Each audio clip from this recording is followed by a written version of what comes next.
All right, ladies and gentlemen, welcome to Thick Back City. I will be your guide for. So let me stop. Listen, I want to talk about my favorite exercises for a thick back, for rather a well developed back, right? Because not everybody wants a thick back, but what, first of all, what constitutes a well-developed back, right? In most cases, a well-developed back is a back that has that thickness front to back and also that width, side to side, right? And I want to talk about my favorite exercises for that. Now, I'm not going to go all clickbaity on y'all and say like, hey, these are the top 5 best exercises for this, that, and the third. Like, I don't know. I'm not going to go on a tangent, I think. I might. I don't know. Well, listen.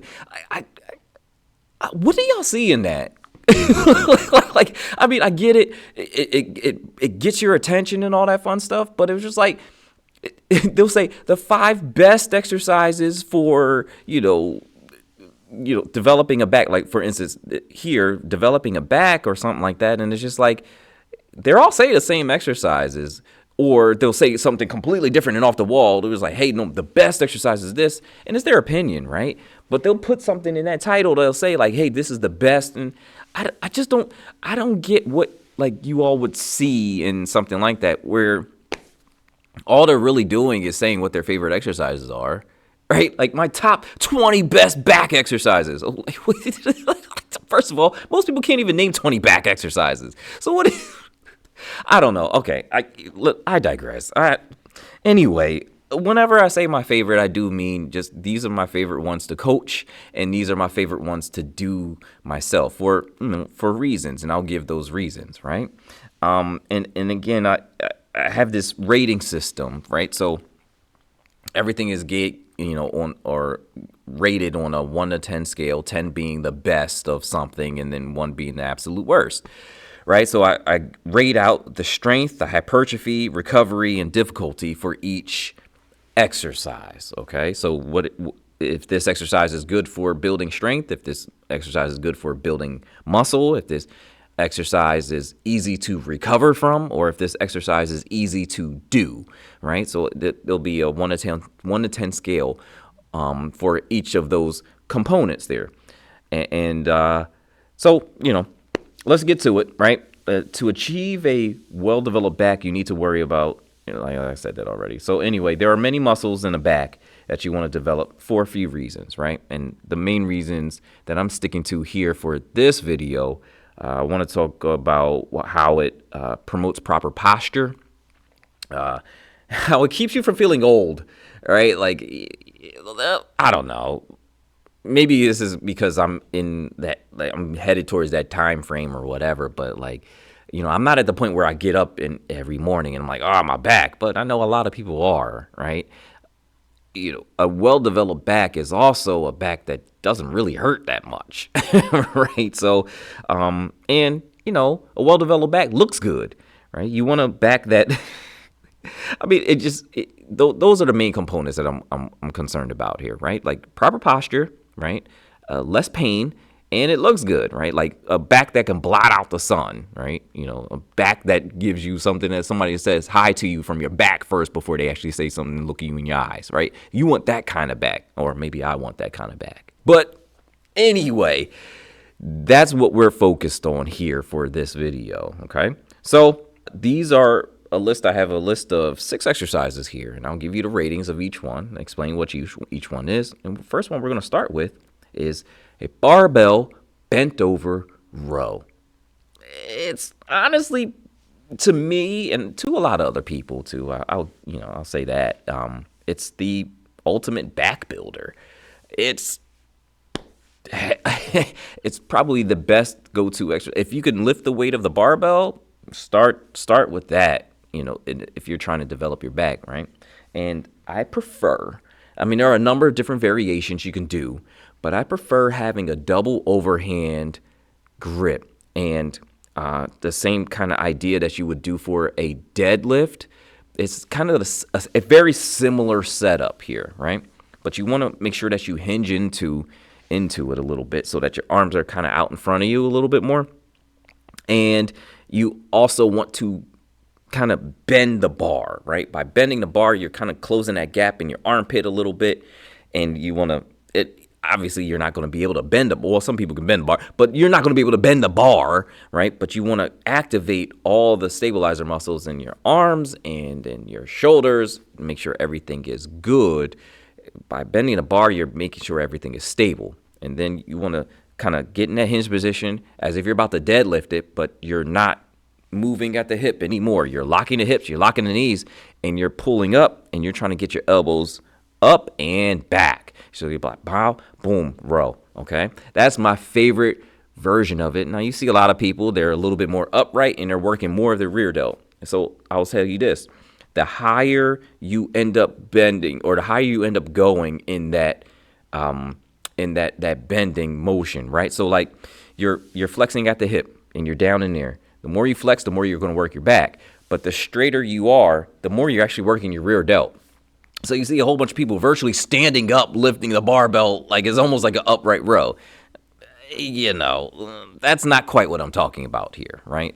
And for the most part, it works your shoulders and that upper part of your traps. That's not necessarily a bad thing. It's just I'm saying what my favorite variation is where you have more of a hip flexion and you're down in there and you're pulling up elbows up and back and you're not so upright. So you're really working your lats here. And also probably your rhomboids a little bit too, depending on the elbow, or I guess I typically call it like where your elbows are pointed, right? So if you're squeezing your armpits tight as if somebody's trying to tickle you, right, and you're rowing that way, you're more likely to tag the lats. The higher or the further away your elbows are from your body, the more you're working, the higher you're going on your back. Okay, so I'm going here. If I'm lifting like this, I'm mostly working middle back and rear delt, right? But if I'm down like here, I'm mostly working my lats, okay?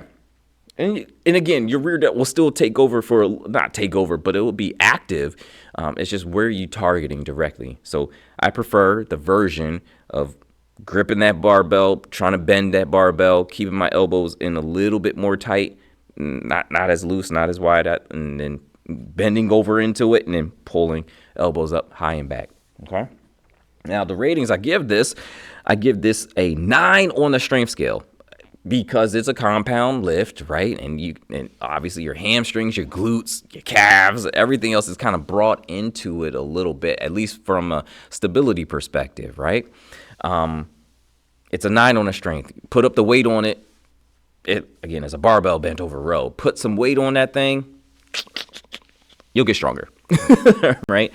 It's also a 9 for the hypertrophy scale too. A 9.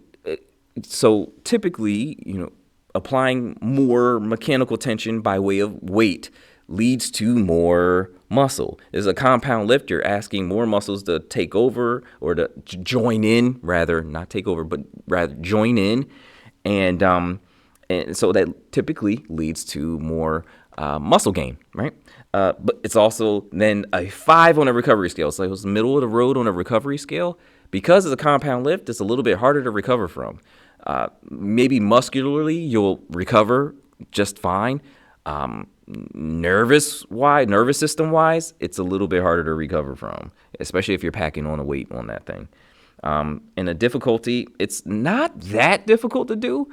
So I gave it a 7. I thought it was like, okay, no, this is, average difficulty of an exercise. It's not one of the hardest things to do, because essentially all you're doing is grabbing a barbell and rowing it and pulling it to, pulling and that's another cue for you there, right? So when you're leaning over like that and you're keeping everything tight and keeping yourself stable and you're pulling your elbows up and back, you want your elbows in tight, pull the bar to your belly button, right?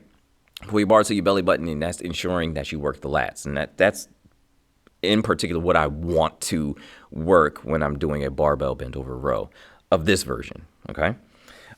Next exercise. This one could be a little tricky. So, and you'll see in the ratings here, it's a glute ham raise machine dumbbell row. Okay? So, you've seen those glute ham raise machines, right? Maybe not, but look it up on the internet, right? So you look it up.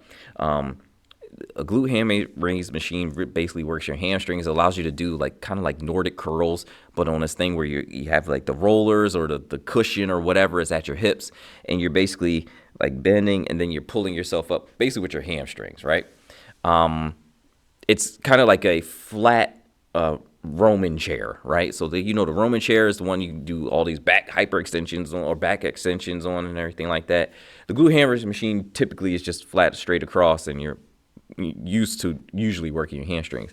But there's a method that you could do by getting 2 dumbbells. Now, you're not going to go super heavy with these dumbbells, but what you're going to do is you're going to line yourself up in the glute ham raise machine, have your feet up and everything like that, and so basically your body's going to be flat, and you're going to have the 2 dumbbells hanging down out in front of you, and you're just basically going to row while keeping your whole body flat going across that glute ham raise machine.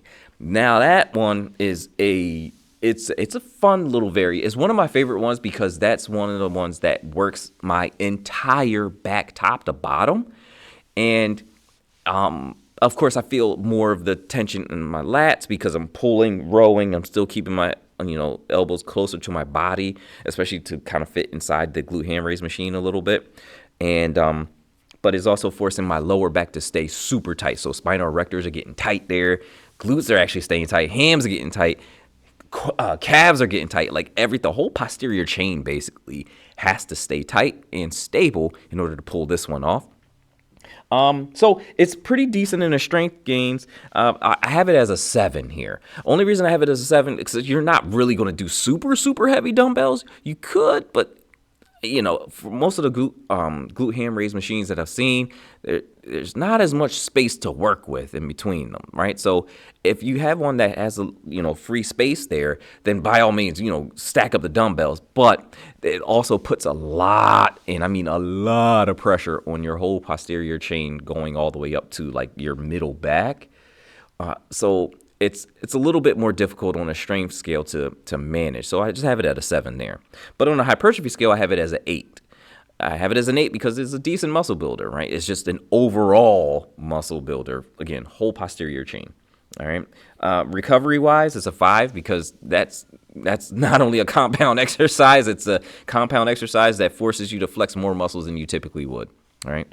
And then I have it as a 4 on a difficulty scale. It can be a little tricky, right? So this is kind of aiming on the more difficult side, and this is not an exercise for every single person, right? So it's a hard one to kind of get into a little bit, but once you have it down, you have it down, right? It's not too bad, but it's just that initial process of like, first of all, how am I supposed to get set up? I got to be completely straight across. Oh, boy. Okay. And that means I have to tighten up all these other things, and I'm just trying to work my back. It could be a little bit more difficult. Okay. Now, the next exercise, of course, I have to have some form of pull down in here, but I have a different version of it, right? I have a cable bar lat pull down, and actually you want an underhanded grip, right? So I want to do like it's not, you're not packing on a weight for this one or anything like that, but you want to get a bar, like a mini bar. You set it up to the cable stack, set the cable stack at high anchor point, right? And you want to grab it underhand. So you want to underhand grip, right? And you want to kind of lean in just a little bit. And then you want to pull your elbows, and you want to have your elbows basically pointed down, okay? So as you're pulling down, as you're doing this lat pull down here, you're pulling your elbows, and they're staying pointed down. Now, I don't want you to, as you're pulling it, I'm going to turn to the side a little bit, and maybe I can get it on this camera a little bit better. Yeah, so as I'm pulling it down, I'm going down like this. I don't want your elbows to go back around. I actually want you to pull down and then down even more. So you're going to depress the shoulder girdle and activate the lats even more. Ooh, now let me tell you, you'll feel that one. Again, it's an underhanded cable lat pull down with the bar, and you're going to go like this. The only reason why I don't have it in like seated cable lat pull down, right? So when you all the lat pull downs that you're seeing, you see the bar and you're like, oh yeah, people do underhanded all the time, but they're seated. I want this one standing with a slight lean in, because that way you're getting a different angle and you're actually able to activate the lats even more without bending backwards, without throwing yourself all over the place. You're here and then you're pointing your elbows straight down. That's killer. Not only is it killer for your lats, but you also get some bicep work in there as well. It's like a chin up at an angle with a cable and a bar, right? That's a good exercise variation. Now, for the strength gains, you're not really going to gain that much strength with it, because you can only really put as much weight as you weigh for the most part, right? Because you're not going to be able to lift past what your weight is, because then they'll send you flying, right? So you don't want that. But it's not necessarily a strength exercise. It's still a compound lift, right? Because you're asking other things to, kind of join in on the fun here. But this one is way more on the hypertrophy side. And that's why I gave it an 8, right? If you could, talk about like sick, nasty pumps like I was talking about the last episode, this particular exercise always gives me a super pump. Like I just feel like I'm blotting out the sun with my back after this one. And so it's definitely one of my favorites, right? So on a recovery scale, it's a 7. It doesn't take that much to recover from. Depends on how you do it, but in general, it not too many people ended up being out of commission because of doing these. Right. And it's an 8 on a difficulty scale. It's not that hard to do, not that hard to set up. It's pretty, I'm probably should even make that a 9 or a 10. I'm trying not to hand out too many 10s though. But yeah, so that the cable bar lat pull down, underhanded grip, that's clutch. Okay. The next one is a different one. I think I only saw this exercise in a few places. It's called a sweat shrug, right? And it is different. It's one of the only exercises that I've seen that I use to develop my lower back, right? And I find that to be a blind spot for a lot of people, right? My lower back gets worked when I'm doing everything else, but I don't see too many things that actually directly work your lower back. And I've seen I've seen bodybuilders who do actual direct lower back work, and it's one of the coolest things ever. So maybe I'm a little partial. This is why it's my list of favorite exercises for developed back. But that allows you some work for those lower spinal erectors, and it gives you kind of a little bit of that Christmas tree look, right? So what you do is you get some dumbbells, right? And you get in a position as if you're about to do a deadlift. So you're just slightly doing a hip hinge, right? But you're going to stop right in the middle of it. So you're going to be here, you're going to have dumbbells here, and you're going to actually stop there. And what you're going to do is do one thing that they always tell you not to do. And this is why you don't need heavy dumbbells for this, right? They tell you don't roll your back. Here, I actually want you to roll your back. So you're keeping your hips locked. And I actually want you to roll down and then pop back up, but your hips stay the same. So it's just like you're gonna have kind of a flat back at the starting position. Then it's gonna roll, and then what you're gonna do is you're going to straighten back up. And it's such a different movement, such a weird movement that a lot of people can't do it. All right, but it's also good deadlift training, because it allows you to, or good training to do for your deadlift, because it allows you to feel out each part of your back so that it helps in your body awareness, right? So it's like a lot of people, when they deadlift, they don't know that they're rounding their back when they are clearly rounding their back. So in order to kind of feel that area a little bit, it's like, hey, look, why don't we actually work that part, right? Again, light dumbbells, because we don't want any injuries, and especially if you typically don't do exercises like this. But you go down, and then you straighten back up again. But as you're straightening back up, you're almost doing what I call proud chest through the movement, right? So you're basically popping your chest a little bit, but you're connected, or you're pinching your shoulder blades together. So you're here, you're down, and you straighten out, and then you at the top you pinch the shoulder blades together. It's like a whole different feeling of an exercise, and these are things you can even do without weights.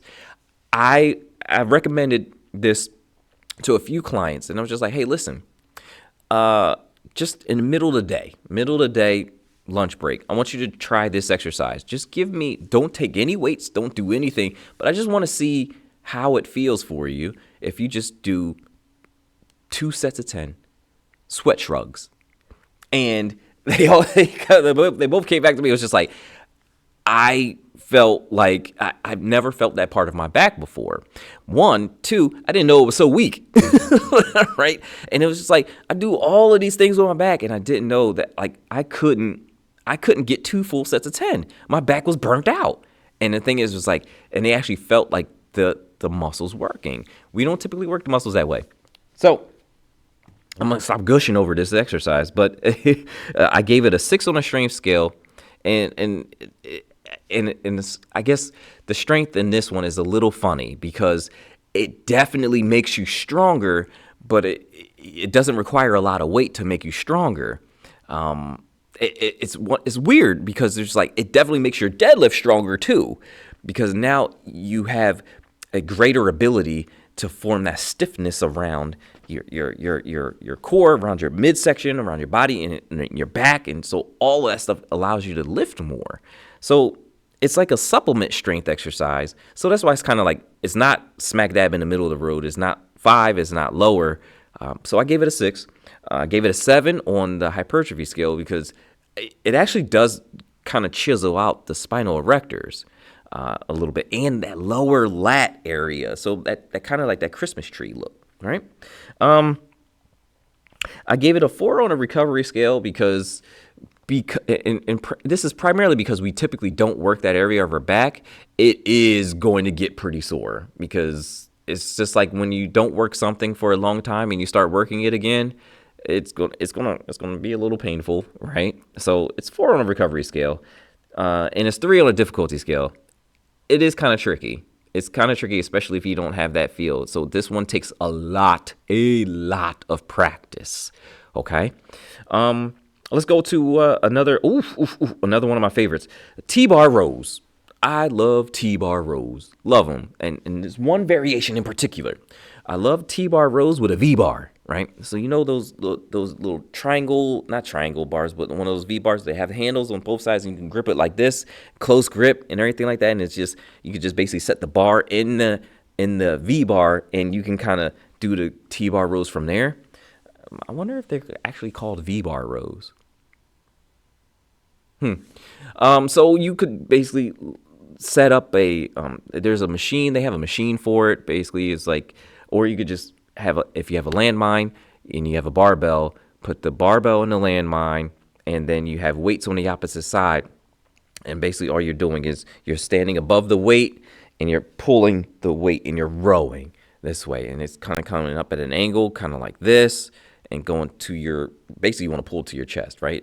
And often what I coach for a lot of people is that I want you to pull that until the plate goes through your chest, right? So you're like, and you're trying to pull the weight into your chest. That's going to activate fully everything you need to activate. It's a good exercise. It's an 8 on the strength scale, 8 on a hypertrophy scale. It's just, you can put a decent amount of weight on there. I'll never forget I think I was watching Pumping Iron. I forgot what I was watching, but it was Arnold doing the T-bar rows, and he was doing the close grip version, and that dude was just hammering them out, weights, like plates on top of plates.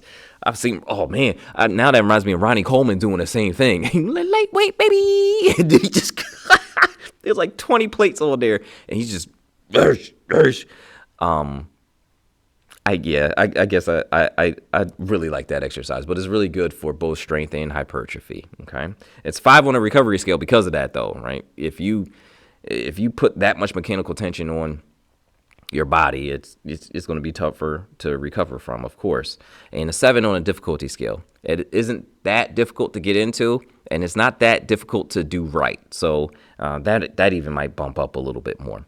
And then my final exercise is actually to work the last part of your what I consider your back, and it's your traps. And we just want to work on, because every place in your back, the lats, a bunch of parts like lats, rhomboids, teres major, minor, all of that's covered already. Spinal erectors covered, right? The only thing we didn't really cover is the trapezes and the upper portion of it. We covered the middle and lower portion already, right? But that upper portion, mostly do shrugs. They're typically the best for working that upper portion, right? So that you can get looks like lamb chops just sitting right there on top of your neck, basically. But barbell or dumbbell shrugs is another one of my favorites. I don't really care which one. If you're doing I prefer the dumbbells over the barbell, but the barbell you can stack up more weight. And it also forces you in a different position, slightly different angle. And it's still the same thing, keeping a slight, very, very slight hinge, and then pulling up here, like basically pulling your shoulders up by using your traps here, and slowly letting it come back down. Now, you know how everybody does these things, and I don't need to make that same worn, tired joke over and over again. But the proper way to do a shoulder shrug basically is to take your time, bring it up, give me a little bit of pause, and then release slowly. Okay? Back up, bang, release slowly.